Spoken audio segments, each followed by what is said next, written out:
Thank you very much, everybody. Please. That's a nice crowd on a nice, cool day. It's beautiful, though. Might be hot, but it's beautiful. We're here today to celebrate and expand our historic campaign to rescue American workers from job-killing regulations. Before I came into office, American workers were smothered by merciless avalanche of wasteful and expensive and intrusive federal regulation. These oppressive, burdensome mandates were a stealth tax on our people, slashing take-home pay, suppressing innovation, surging the cost of goods, and shipping millions of American jobs overseas. Millions and millions and millions. It never ended. Nearly 4 years ago, we ended this regulatory assault on the American worker, and we launched the most dramatic regulatory relief campaign in American history by far. No other administration has done anywhere near. Thank you.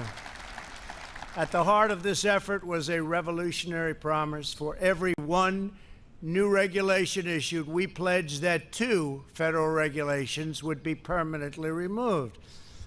We not only met that ambitious goal, which at the time people said was impossible, we vastly exceeded it. For every one new regulation added, nearly 8 federal regulations have been terminated. Been an incredible achievement. As you can see behind me, we have removed the gigantic regulatory burden Americans have been forced to carry for decades, freeing our citizens to reach their highest potential.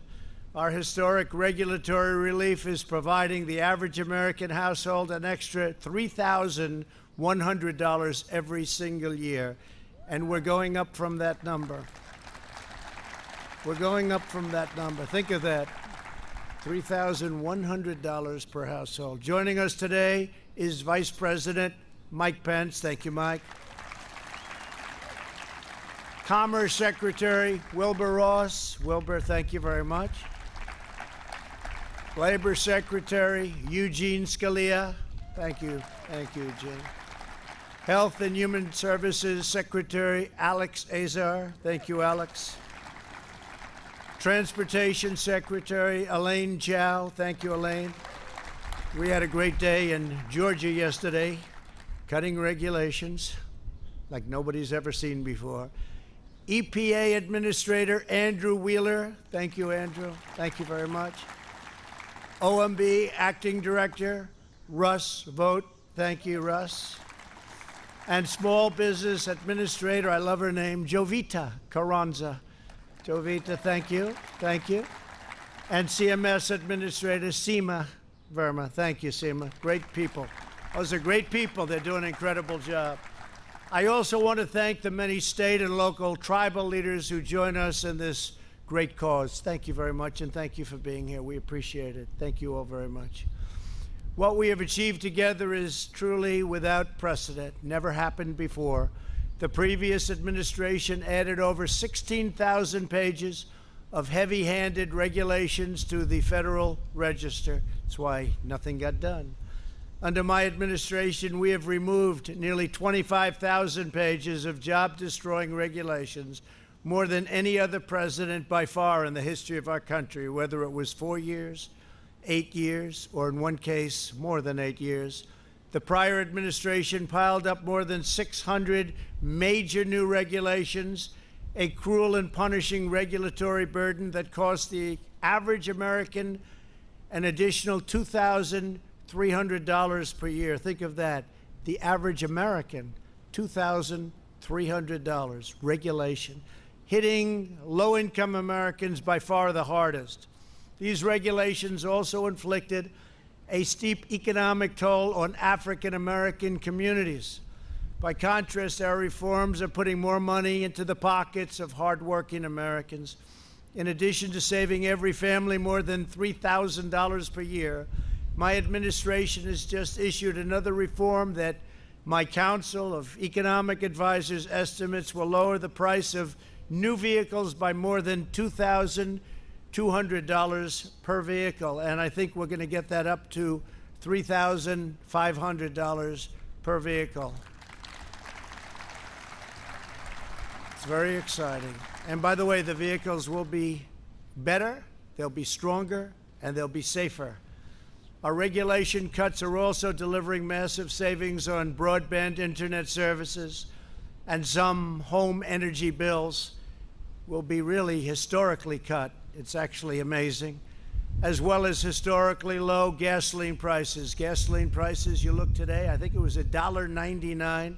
At the same time, we saved our oil companies. We're now the largest, since we've been here, the largest energy source in the world. Nobody's even close, so it's great. But we saved them. They had a hard time a number of months ago, and frankly, for a long time, but we've saved them. But $1.99, they were telling me, in some cases lower than that. We're bringing back consumer choice in home appliances so that you can buy washers and dryers, shower heads and faucets. So shower heads, you take a shower, the water doesn't come out. You want to wash your hands, the water doesn't come out. So what do? You just stand there longer, or you take a shower longer? Because my hair, I don't know about you, but it has to be perfect. Perfect.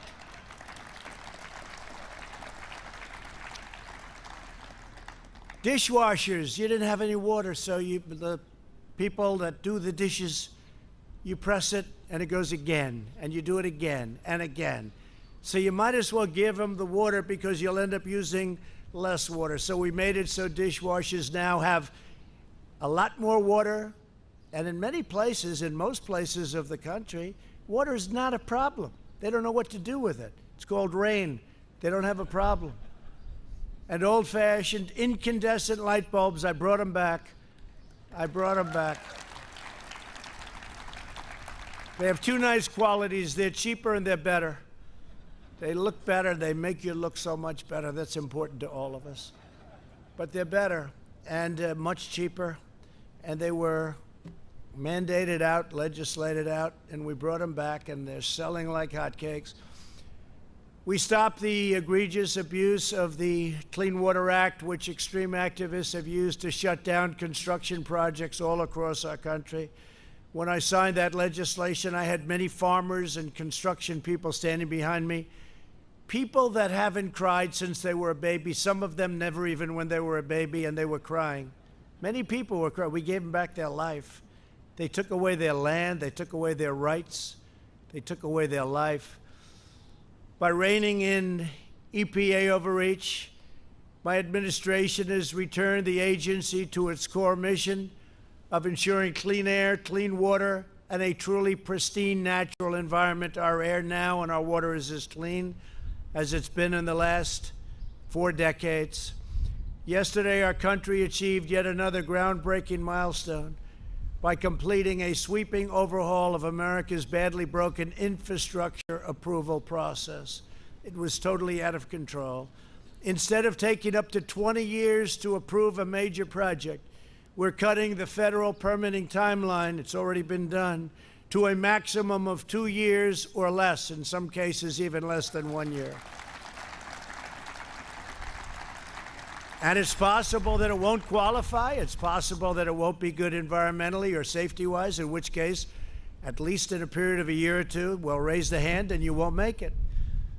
But most projects will make it, but you won't go for 10, 15, 18, or 20 years. There are many horror stories that we could relate. We're reclaiming America's proud heritage as a nation of builders. My administration has also eliminated massive regulatory barriers in our battle against the China virus. These actions save countless lives, speeding up the production of equipment. That means ventilators like nobody's ever seen before. Probably the greatest source of manufacturing, the greatest achievement since World War II. We're now making ventilators for countries all over the world. In medicine, accelerating the delivery of life-saving treatments and ensuring that we will have a vaccine in a record time. We're doing fantastically well on that. That'll be for another time, another meeting, but we are doing on therapeutics and vaccines incredibly well. No administration in history has removed more red tape more quickly to rescue the economy and to protect the health of our people. When you think of it, we are all set up that as we get the vaccine or therapeutic, and we're set up militarily. We're going to be delivering it in record time. It's all set to move. We put an investment up front, and we have logistical people, generals, great people. They're going to be delivering this all over the country as soon as we have it, and we've made tremendous progress. You've been reading about it.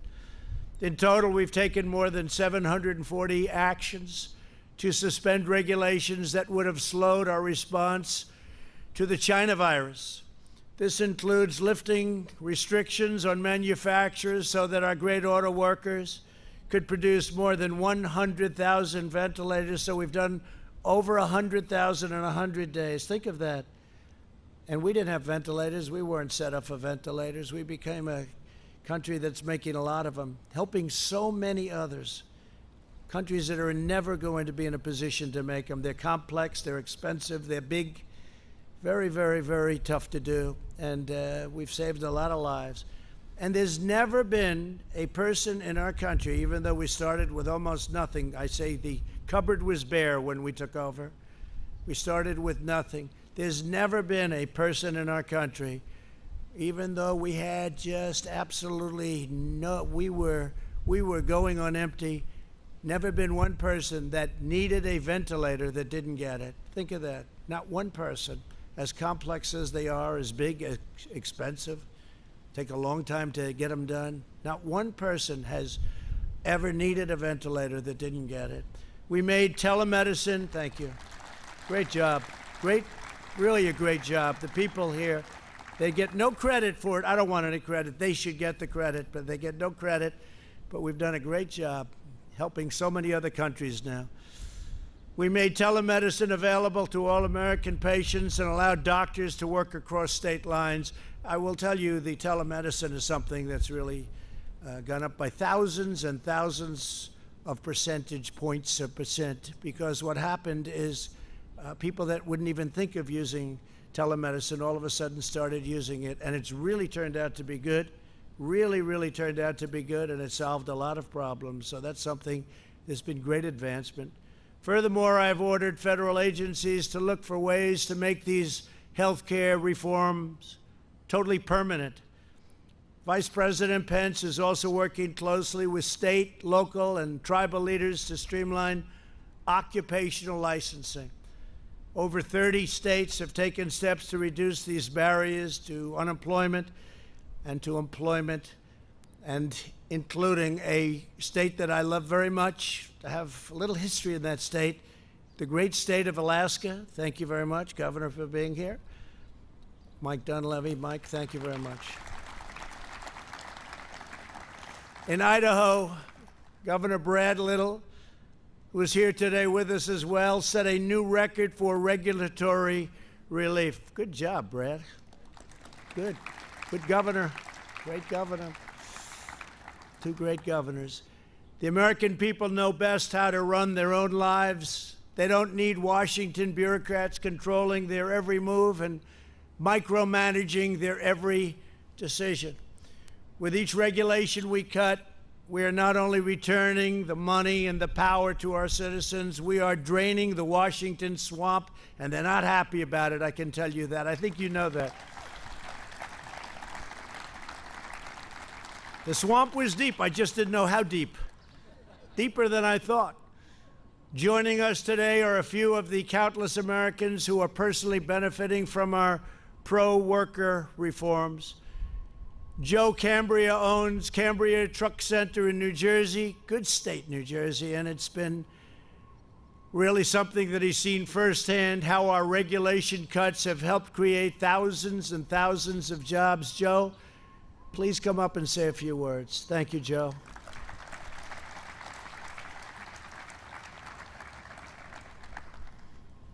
Thank you, Mr. President. Our company, Cambria Truck Center, has been selling and servicing heavy-duty trucks since 1969, when my grandfather, uncle, and father started the business. In the past 3.5 years, the Trump administration has kept its promise to right-size regulations. I want to thank you for that, President Trump. Regulatory reform in the energy sector creates jobs, reduces costs for our communities, and puts trucks to work. Streamlined permitting and creating an environment that allows for efficient construction and infrastructure repair and development has the same effect. As a result of these regulatory reforms, our industry has seen record sales of heavy-duty trucks, which has been a boon to dealerships like ours, as well as the environment. When new trucks replace older models, there is an environmental benefit. Current powertrains have near zero emissions today, and we're going electric, as well as increased safety, like shorter stopping distances and collision avoidance technology, safer on the road. It has also been nice to hear made in the USA again. Bringing manufacturing back to our shores helps our industry and our entire country. In short, when we cut red tape, we create an economy that is responsible and sensible. We as Americans all win.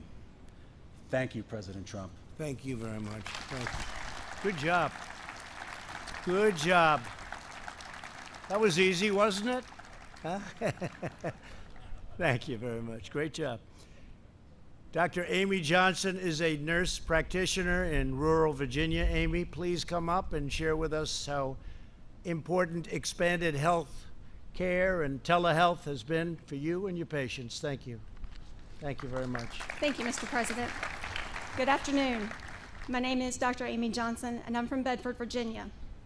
Telehealth deregulation has been of substantial benefit to my colleagues and I over recent months during the COVID-19 crisis. Prior to COVID restrictions, our small local hospital that had limited access to specialty services used telehealth for neurological, mental health, and palliative care consults. However, telehealth was not something that was used within our primary care setting. Since the deregulation of telehealth restrictions and expansion of guidelines through CMS, we've had the opportunity to integrate video and audio visits as part of our patient care experience.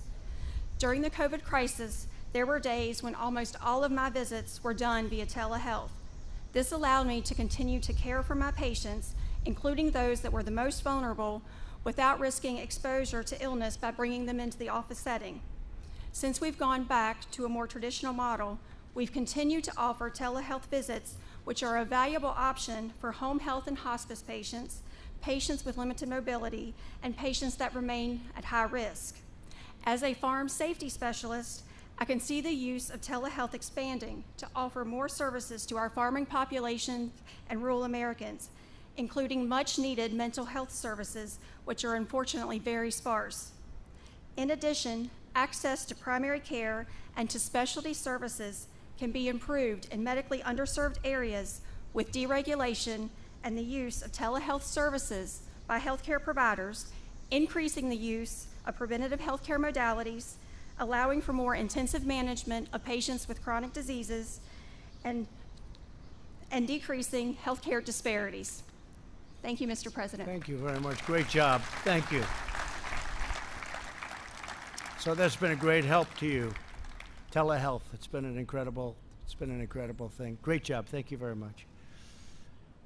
Jim Chilton is a rancher from Arizona who was crushed by the Obama-Biden administration's ridiculous Waters of the United States rule. It's been a catastrophic rule, but it's gone now, which gave bureaucrats power to regulate every puddle on private land as though it were a lake. Jim, please come up and tell us of your experience, which I know wasn't a good one, but it's a good one now. Please.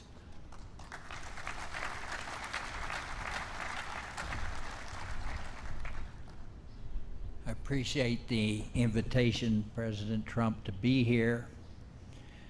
And I appreciate the opportunity to thank you for the deregulation in every area, including the waters of the United States, cutting the red tape, setting us free as private property owners. Thank you. Our ranch has approximately 100 dry washes flowing across it. These are little washes with no water. The Corps of Engineers and the Environmental Protection Agency, who wrote the Obama 2015 regulations, ruled that any dry wash that had more than 12 inches of sand in the bottom became a water of the United States. Hence, we were subject to regulations and oversight from Washington, D.C. and San Francisco. It was outrageous. I believe that the 2015 rules and regulations were overreaching, caused red tape, and threatened me and other farmers, ranchers, businessmen, and landowners with the possibility of going to jail and facing huge fines. Thank you, Mr. President, for the navigable water protection rule that you promulgated. It has set us free. The heavy hand of government is no longer on our shoulders. Thank you, Mr. President. Thank you, Jim. Thank you very much. Thank you, Jim.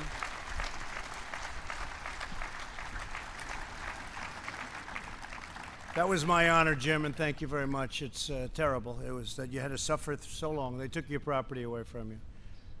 And you want to take care of your property better than any government is going to tell you to take care of your property. You'll take care of it better, so we don't have to worry about that. Thank you very much. Beautifully said. Thank you. I want to, just as president, say that I will always fight to defend your rights and your freedoms. I will fight very hard for your rights and your freedoms. The hard left wants to reverse these extraordinary gains and reimpose these disastrous regulations. They want to take what we've taken off, Jim, and they want to put them back on. And I guess they can do that. You'll fight them for a little while, but eventually you'll lose. And they want to bury our economy under suffocating, relentless landslides of Washington red tape like we had before I got here.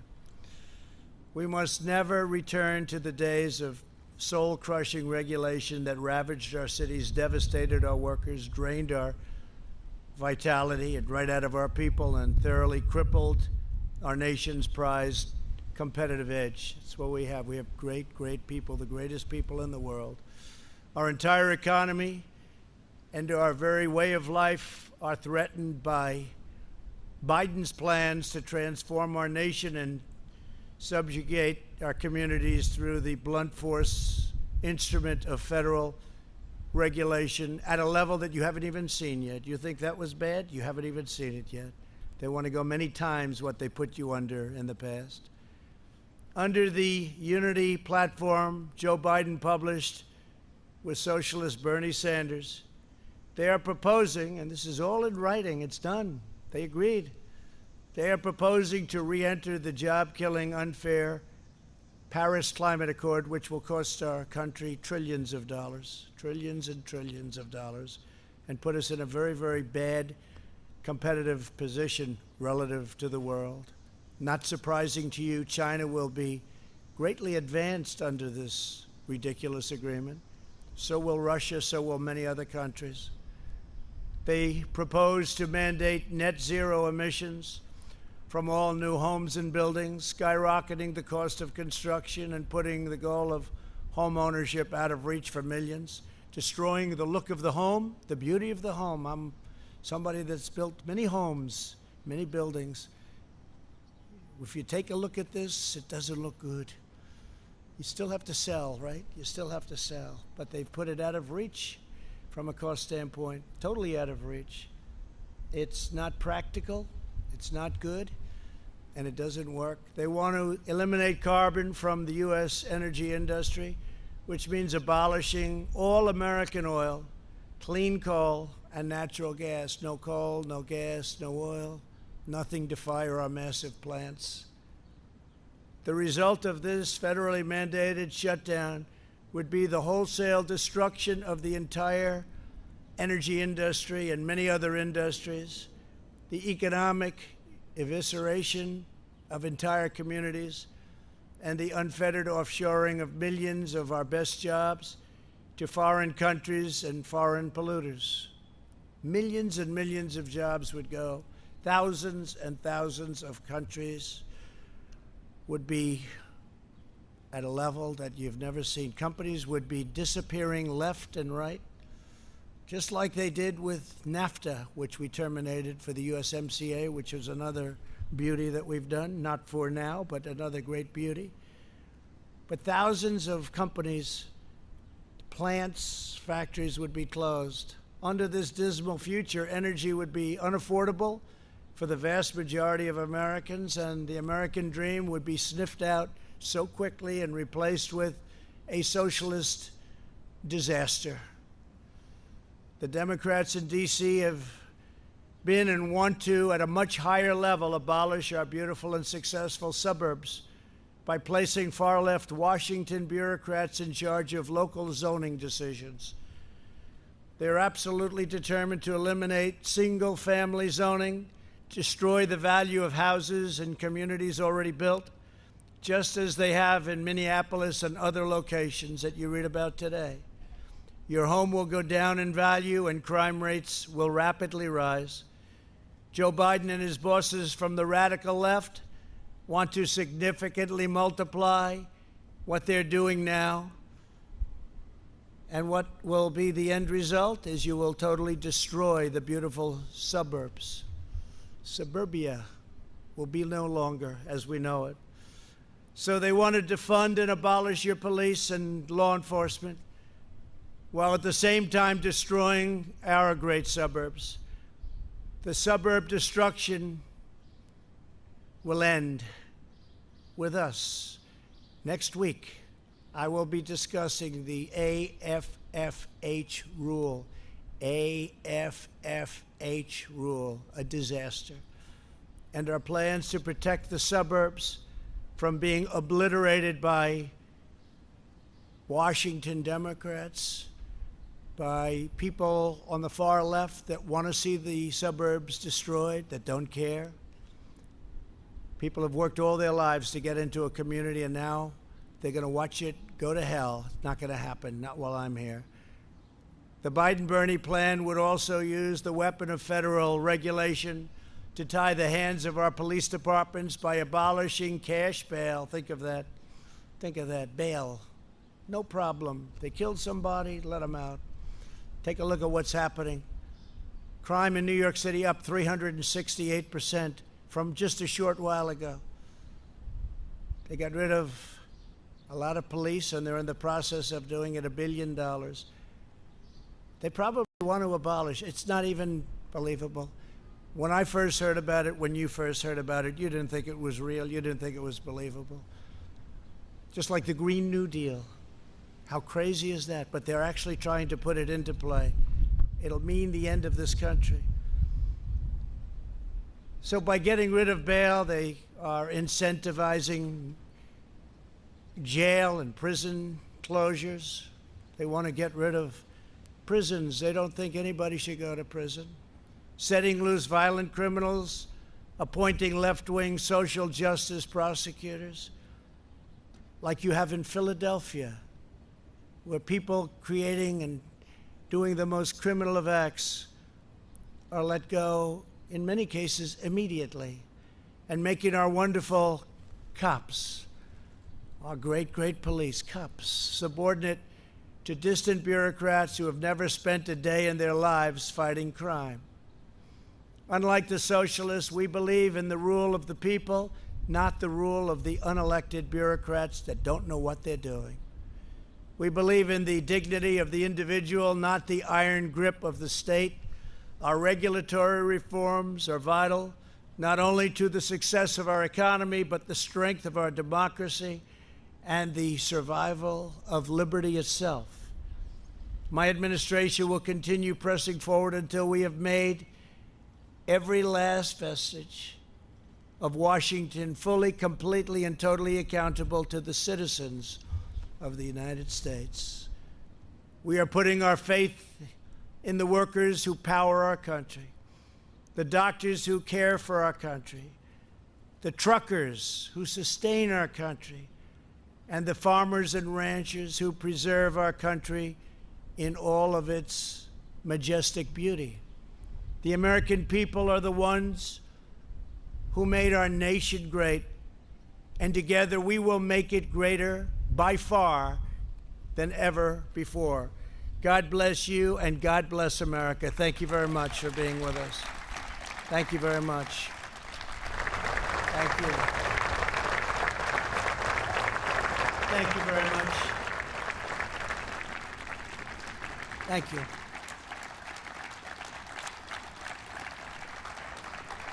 Thank you.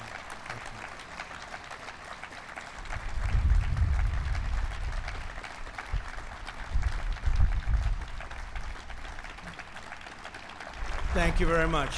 Thank you. We must have said something right. I guess we said it absolutely right. It's about our country. It's about our country. We want to be strong. We want to respect everybody, but we have to have strong law enforcement, and that's taking place in the areas that we're responsible for. We want others to call us for help. There's nothing wrong. Let Chicago call. Let Seattle call. We were going into Seattle, all set to go, and then they did it themselves. They heard we were coming in, and the hands went up. They gave up.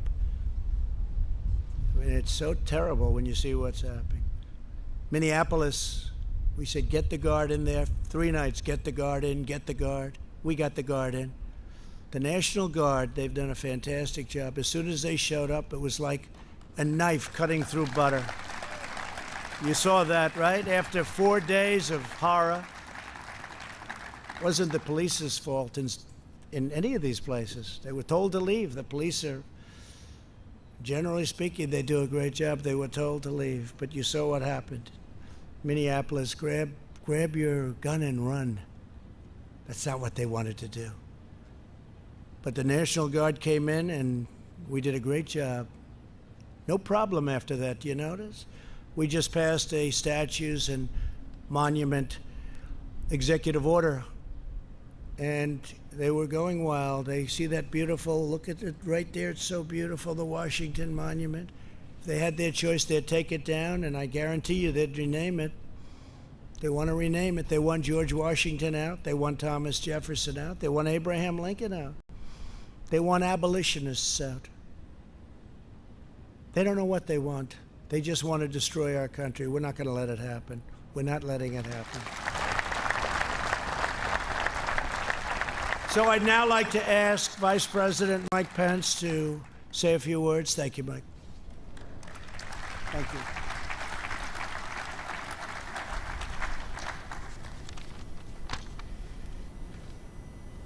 Thank you, Mr. President. It's a privilege to be with you today. Thank you for bringing together all these great, hardworking Americans, to be able to hear their stories, to be able to reflect on the fact that before the coronavirus hit our country, thanks to your leadership, we built the strongest economy in the history of the world.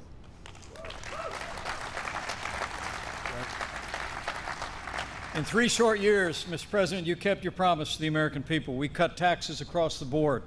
You fought for free and fair trade. You unleashed American energy. And you rolled back regulations to help all Americans. And after 40 years of over-regulation, Mr. President, you delivered 4 years of regulatory freedom.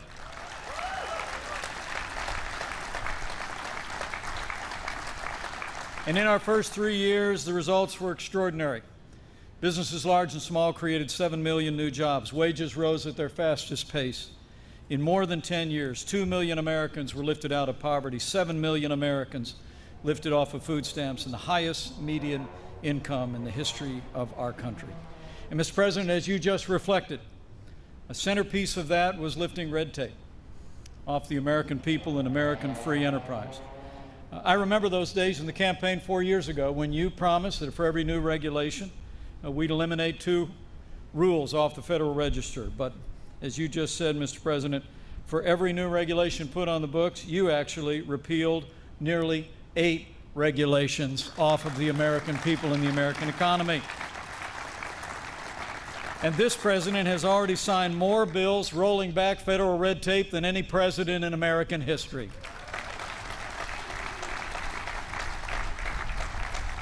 They tell us that we've saved $220 billion in our economy, and as you said, more than $3,100 for every American household.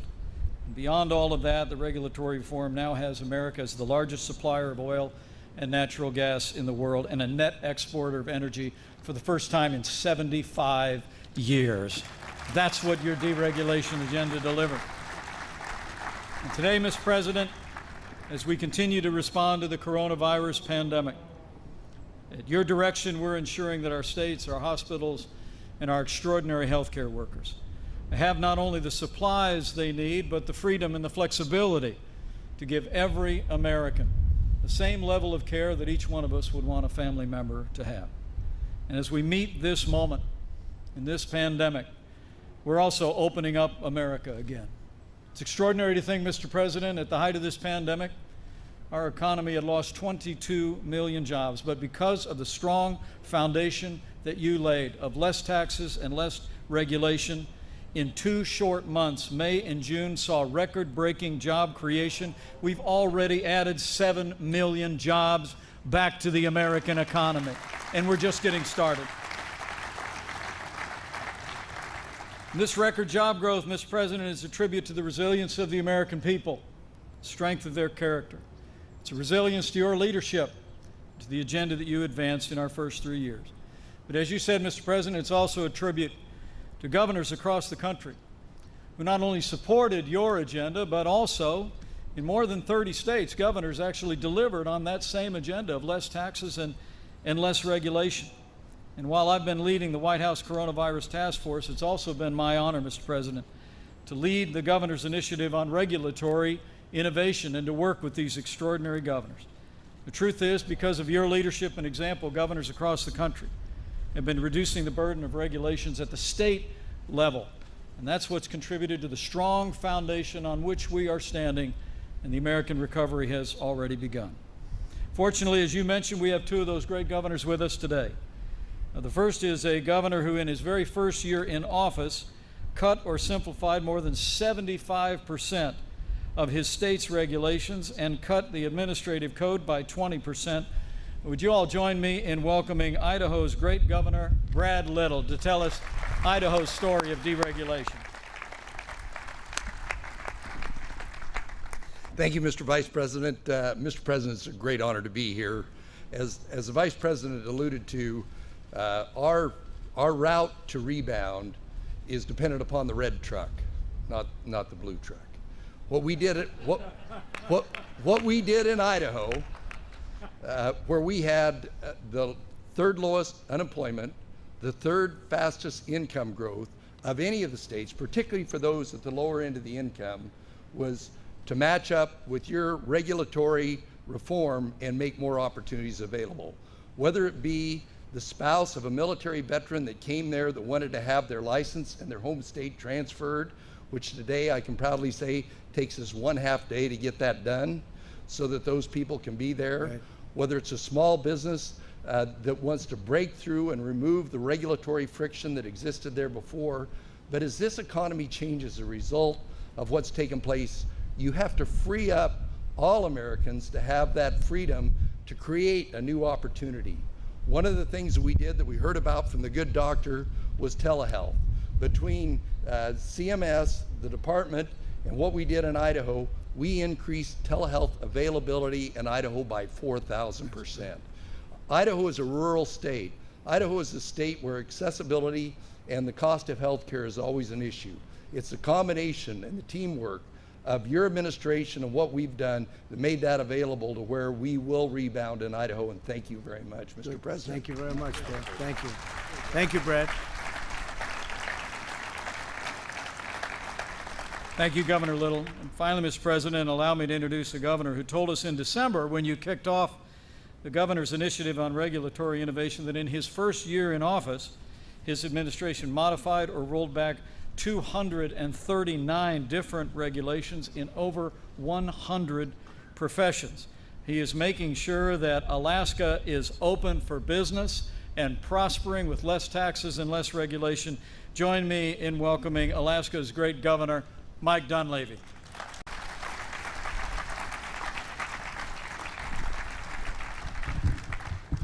Thank you, Mr. Vice President, and thank you, Mr. President, for having us here today.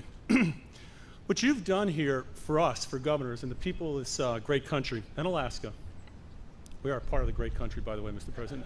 You know that. You are. The President has been up in our state. We've met at least 8 times, and when he stops over in Anchorage, Alaska, on his trips, he always wants to meet, and the first thing he says is, can we meet the troops, and what do you need in the state of Alaska? This is a small state population-wise, way up north, but this President sees the importance of that state and its people. This is really about hope, Mr. President, restoring hope and opportunity. And this is what you've done. This is really about the art of the possibility. As the previous Governor Little said, this is what you've done is historic, and it's going to continue to be historic. In Alaska, for example, we have communities that are 500, 600 miles off the road system. The telehealth regulations that have been put in place now are not only going to be good for medicine, but they're going to save lives as a result of the work that you and your team have done. We look at our resource development. We look at businesses, small and big, and you've renewed hope that it is possible to achieve the American dream. These regulations over the past 40 years have really, in many respects, killed the American dream. As you said, strangled the American dream. And in the end, really what this comes down to is how does it impact the individual American, the individual Alaskan in my case. And I want to tell you, what you've done is when the landowner goes and decides that they want to do a little landscaping on their property, do they have to look over their shoulder and wonder if big government is watching them? Can they do what they need to do on their private property? You've restored the hope that they can realize the American dream. And this goes for our corporations, this goes for our entities, our nonprofit entities, this goes for our native corporations in Alaska. What you've done is restore hope and opportunity, and we're looking forward to more years of this opportunity, Mr. President. So thank you very much. Thank you very much, Mark. Thank you.